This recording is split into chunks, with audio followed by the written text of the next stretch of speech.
আসসালামু আলাইকুম। নতুন আরেকটি রেসিপি দেখার জন্য সবাইকে আমন্ত্রণ জানিয়ে শুরু করছি আজকের ভিডিও। আজ আমি আপনাদের সঙ্গে শেয়ার করব ডিম আর নুডলস দিয়ে দারুণ মজার একটা পাকোড়া রেসিপি। আর এই পাকোড়াটা কিন্তু একদম ইউনিক, খেতেও ভীষণ মজা আর অল্প কিছু উপকরণ দিয়ে তৈরি করে নেওয়া যায়। তাহলে ভিডিওটি শুরু থেকে শেষ পর্যন্ত দেখতে থাকুন। নুডলসে পাকোড়া তৈরি করার জন্য ছোট এক প্যাকেট আমি নুডলস নিয়েছি। এখন আমাদের যেটা করতে হবে, প্যাকেটটাকে ছিঁড়ে প্যাকেটের মধ্যে দেখুন এমন একটা মসলা আছে, সেটাকে আলাদা করে নিব। চুলার মধ্যে আমি একটা প্যান বসিয়ে ১ কাপ পরিমাণ পানি দিয়ে দিয়েছি। এখন এই পানিটাকে বলক ওঠার জন্য রেখে দিব। পানিটা বলক চলে এসেছে। এখন নুডলসটা দিয়ে দিচ্ছি। আর এই নুডলসটাকে এই পানির মধ্যে কিছুক্ষণ সেদ্ধ করে নিব। ৩-৪ মিনিট আমি নুডলসটাকে সেদ্ধ করে নিয়েছি। আর এই যে দেখুন এটা কিন্তু সিদ্ধ হয়ে গিয়েছে। এখন আমি একটা ঝাঁঝরির মধ্যে নিয়ে নিব। পাকোড়াটা তৈরি করার জন্য ৩টা ডিম সিদ্ধ করে আগে থেকেই ছিলে রেখেছিলাম। তারপর একটা ডিম হাতে নিয়ে ঠিক এভাবে করে কেটে নিব। মানে একটা ডিমকে আমরা ৪ ভাগ করে নিচ্ছি। এই যে এভাবে করে আমি ফালি করে নিব। সিদ্ধ করা নুডলসটা আমি একটা বাটির মধ্যে নিয়ে নিয়েছি। তারপর এখানে ৪টা কাঁচামরিচ কেটে রেখেছিলাম।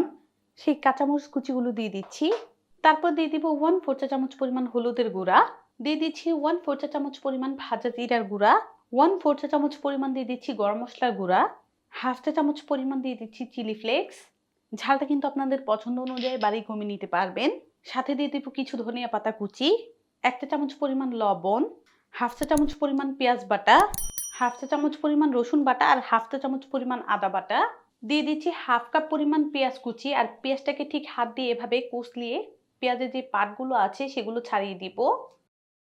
তারপর দিয়ে দিচ্ছি নুডলসের সাথে যে মশলাটা ছিল সেটা, মশলাটাও দিয়ে দিলাম। সবকিছু একটু হাত দিয়ে আমি মিশিয়ে নিব।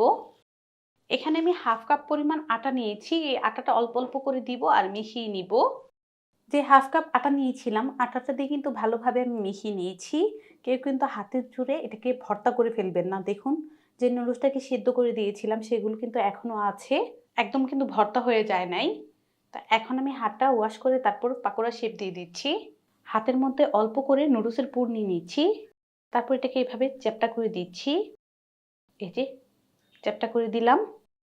তারপর ওই যে ডিমটাকে স্লাইস করে রেখে দিয়েছিলাম সেটাকে এই নুডলসের উপর রেখে দিচ্ছি। তারপর এটাকে এভাবে করে আমি মুড়িয়ে দিচ্ছি। আর ভালোভাবে কিন্তু এটাকে সিল করে নিতে হবে। এই কাজটা কিন্তু আস্তে আস্তে করে নিতে হবে আর ভালোভাবে কিন্তু সিলটা করতে হবে। এই যে ভালোভাবে কিন্তু আমি একটা মুড়ি নিয়েছি, তো এইভাবে আমি সবগুলো মুড়িয়ে নিব। পাকোড়াগুলো ভাজার জন্য চুলার মধ্যে আমি একটা প্যান বসিয়ে তেল দিয়েছিলাম গরম হওয়ার জন্য। তেলটা কিন্তু মোটামুটি আমাদের গরম হয়ে গিয়েছে। এখন আমি পাকোড়া দিয়ে দিচ্ছি। 5টা দিয়ে দিলাম। এভাবে কিছুক্ষণ রেখে দিব। ১ থেকে ২ মিনিট এভাবেই রেখে দিয়েছিলাম। এখন আমি এগুলোকে উল্টিয়ে নিব।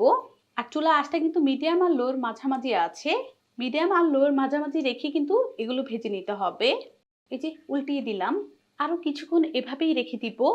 আর উল্টিয়ে পাল্টিয়ে এগুলোকে ভেজে তারপর দেখাই। প্রায় ৬ থেকে ৭ মিনিট আমি এভাবেই এগুলোকে ভেজেছি। আর দেখুন এগুলো কিন্তু ভাজা হয়ে গিয়েছে। এই যে কালারটাও সুন্দর চলে এসেছে। এখন আমি এগুলোকে নামিয়ে নিব। এই যে পাকোড়াগুলো আমি পরিবেশন করে নিচ্ছি। তৈরি করে নিয়েছি মুচমুচে স্বাদের ডিম নুডলসের পাকোড়া। আমি আপনাদের সঙ্গে একটা নুডলসের পাকোড়া কেটে শেয়ার করছি কতটা পারফেক্ট হয়েছে। খেতে কিন্তু একদম মুচমুচে আর দারুণ স্বাদের হয়। আশা করছি রেসিপিটি আপনাদের ভালো লেগেছে। ভালো লাগলে অবশ্যই একটা লাইক দিবেন, চ্যানেলটাকে সাবস্ক্রাইব করবেন। সবাই ভালো থাকবেন, সুস্থ থাকবেন। আল্লাহ হাফেজ।